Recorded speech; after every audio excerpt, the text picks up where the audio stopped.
होली की आत्मा। बचपन से शहर में रहने वाला मनोज इस साल होली की छुट्टियों में अपने गांव दुर्गापुर वापस आता है, जहां उसे देख पूरा गांव खुशी से झूम उठता है। जब गया था तब इतना सा था और अब देखो कितना बड़ा हो गया है। हाँ सरपंच जी, जब मैं गया था तब आप भी बहुत जवान थे और अब देखो कितने बूढ़े हो गए हैं आप। चलो चलो, बढ़िया है, बच्चा घर वापस आ गया। इसी खुशी में आज रात पार्टी होगी। क्या बात है, गांव में भी पार्टियां होने लगी। वैसे अगर पार्टी की बात है तो आज क्यों सीधा होली पार्टी करते हैं।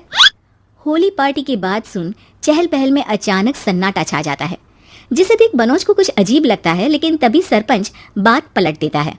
अब बहुत देर हो गई, चलो सब अपने घर चलो, पार्टी के बारे में कल सोचेंगे। मनोज भी मम्मी पापा के साथ घर आ जाता है, पर होली पार्टी और उस पर पूरे गांव की खामोशी वाली बात अभी तक उसके जहन से निकलती नहीं। पापा, होली पार्टी की बात पर सब चुप क्यों हो गए थे? अरे होगी उनकी कोई अपनी बात, मुझे गांव की पंचायत ही थोड़ी पता है। थक गया हूँ, चलो सो जाते हैं, कल बात करते हैं। पापा की बात मानते हुए मनोज भी सोने चला जाता है। आज तो छुपा लिया, लेकिन हफ्ते बाद जब होली का दिन आएगा तब इसे कैसे रोकोगे? अगली सुबह सूरज के साथ ही मनोज भी गांव घूमने निकल जाता है, जिस पर रास्ते में उसे अपनी ही उम्र के कुछ लड़के भी मिलते हैं, जिनसे दोस्ती कर अब वो उनके साथ घूमने लगता है। इसी तरह कुछ दिन बीत जाते हैं और होली नजदीक आने लगती है। दोस्तों, होली में 4 दिन ही बचे हैं, पर गांव में उसकी कोई तैयारियां क्यों नहीं दिख रही? क्योंकि यहाँ होली नहीं मनाई जाती।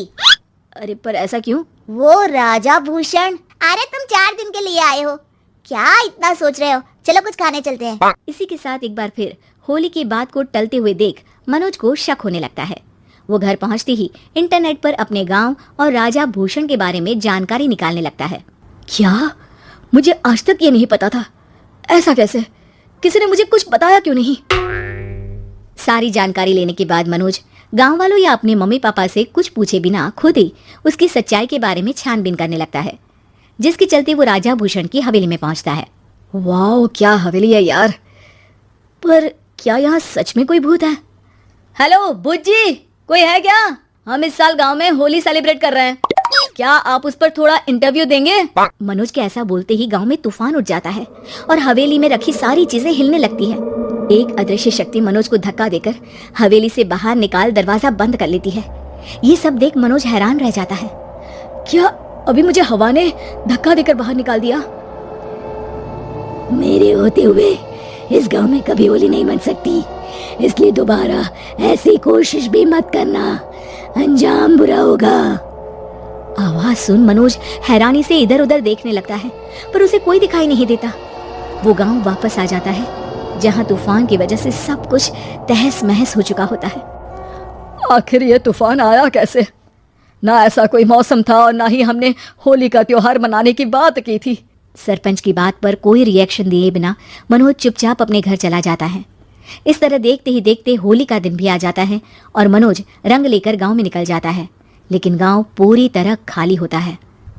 अरे त्योहार का दिन है, धूमधाम की जगह मातम क्यों मनाया हुआ है?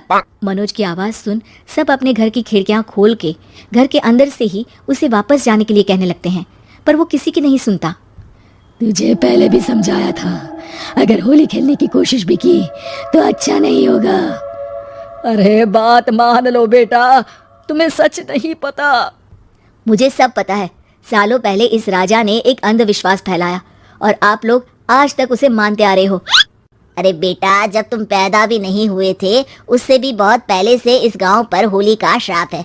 अगर गांव में होली का त्योहार मनाया जाता है तो प्रलय आना पक्की बात होती है। राजा भूषण इस सब में नहीं मानते थे और त्योहार मनाने लगे, जिसके चलते होली वाले ही दिन पहले उनके बेटे की और फिर उनकी मृत्यु हो गई।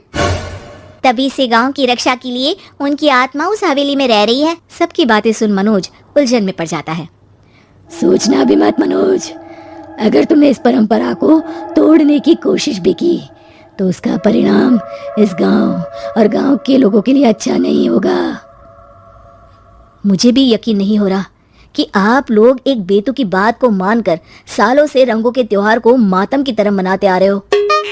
मनोज किसी की कोई बात ना मानते हुए पूरे गांव में रंग बिखेर देता है, जिसके तुरंत बाद वहां तूफान के साथ बिजलियां गरजने लगती है। अचानक मौसम में ऐसा बदलाव देख जहां मनोज कंफ्यूजन में आ जाता है, वहीं गांव वाले डर से सहम जाते हैं।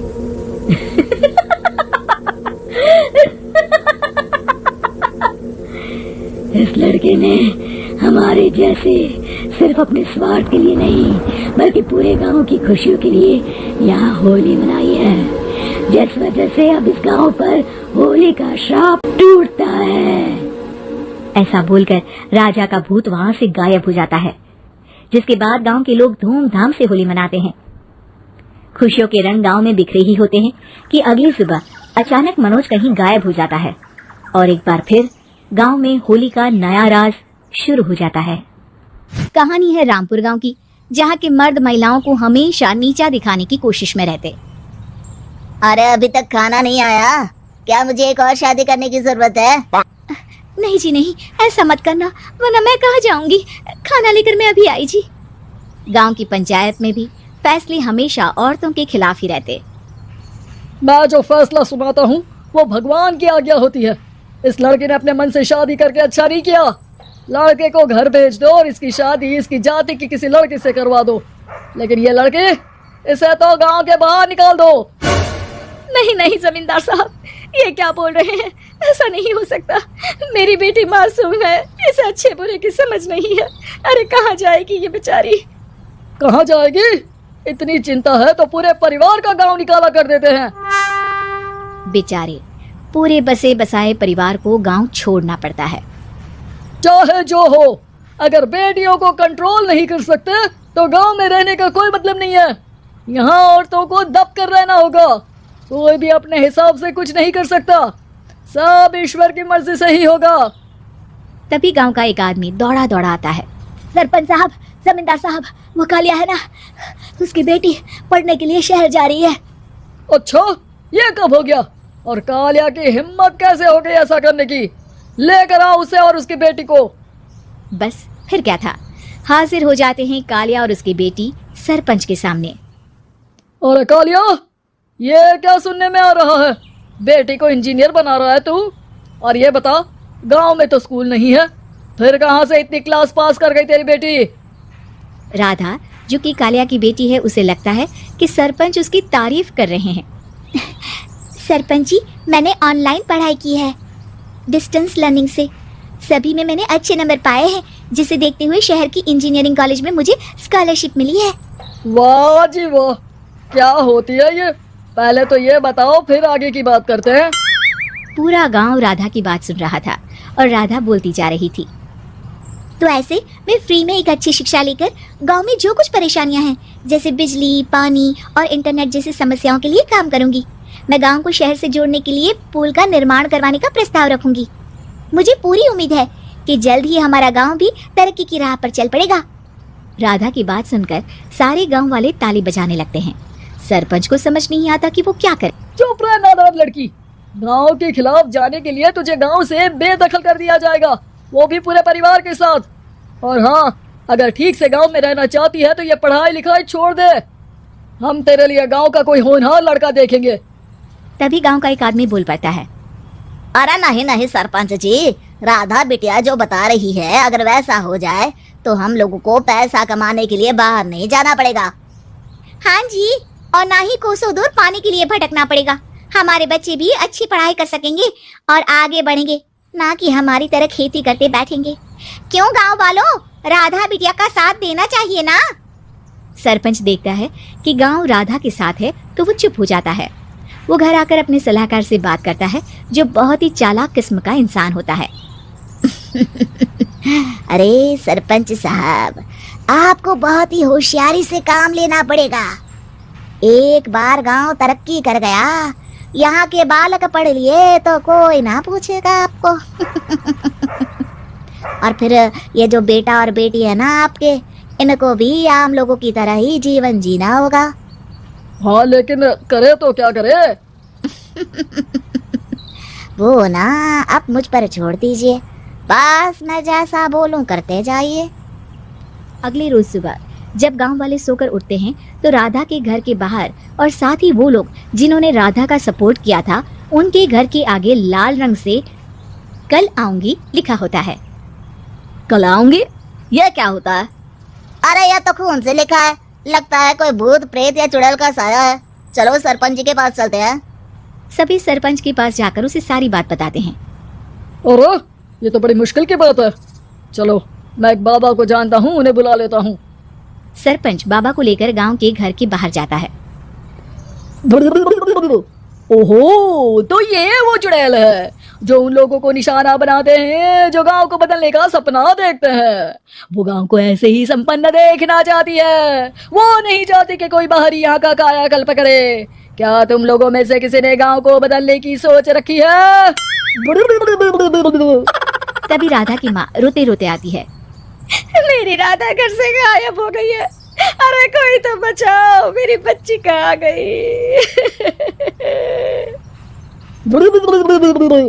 ले गई वो चुड़ैल, तेरी बच्ची को ले गई। अब वो उसे श्रापित करके छोड़ेगी, उस पर चुड़ैल का साया हो जाएगा। तभी बुरी सी हालत में राधा भी वहां आ जाती है। उसके बाल चुड़ैल की तरह फैले होते हैं और कपड़ों में खून लगा होता है। सभी राधा को देखकर डर जाते हैं। माँ, पता नहीं मुझे कौन उठा कर ले गया था। अरे दूर दूर हो जा चुड़ैल, अब हम लोग इस गांव में नहीं रुकेंगे। अरे कैसी बातें कर रहे हैं आप? कल तो आप मेरे भरोसे गांव का हुलिया बदलने, अपने बच्चों को पढ़ाने और तरक्की उन्नति की बात कर रहे थे, तो आज क्या हो गया आपको? ये फिर तुम लोगों को बहकाएगी। ये चुड़ैल गांव में आ चुकी है, ऐसे ही ये तुम्हारे घर के बच्चों को भी ले जाएगी। गांव वाले राधा को गांव से बाहर निकाल देते हैं। उसके माँ बाप रोते रहते हैं, लेकिन गांव वाले नहीं मानते। मैं भी अपनी बहन के साथ गांव के बाहर रहूंगा, लेकिन वो पढ़ाई नहीं छोड़ेगी। वहीं सरपंच के घर पर सलाहकार कहता है, देखा, सांप भी मर गया और लाठी भी नहीं टूटी। लेकिन अगले ही दिन सरपंच के घर के बाहर भी वही शब्द लिखे होते हैं। और फिर सरपंच की बीवी कहती है, हमारी बेटी को किसी ने अगवा कर लिया है। तभी राधा का भाई वहां आ जाता है। अरे गांव वालों, मैंने सरपंच जी की बेटी को देखा था, वो चुड़ैल उसे उठाकर ले जा रही थी। अरे क्या मजाक कर रहे हो? नहीं नहीं सरपंच जी, आप नहीं जानते, वो चुड़ैल अब आपकी बेटी में आ जाएगी, जैसे राधा के अंदर आ गई थी। तभी सरपंच की बेटी वैसी ही हालत में वहां आती है जैसे राधा आई थी। पापा, पता नहीं कैसे मैं गायब हो गई थी। चुड़ैल, इसके अंदर भी चुड़ैल का साया है, मारो इसे। अरे नहीं नहीं, इसे भी राधा के पास गांव के बाहर ही भेज दो। अरे चुप रहो, मेरी बेटी कहीं नहीं जाएगी और चुड़ैल वुड़ैल कुछ नहीं होता है। अरे कैसे बात कर रहे हो सरपंच जी? आप तो बोल रहे थे कि आपका फैसला भगवान का ज्ञान होता है, तो अपने पर बात आई तो अब आप ऐसे बोल रहे हैं। अरे ना ना ना, आपको अपनी बेटी को त्यागना ही होगा। अरे बुलाओ बाबा को। राधा का भाई बाबा को ले आता है, जिसे अब गांव वालों के डर के कारण सच बोलना पड़ता है।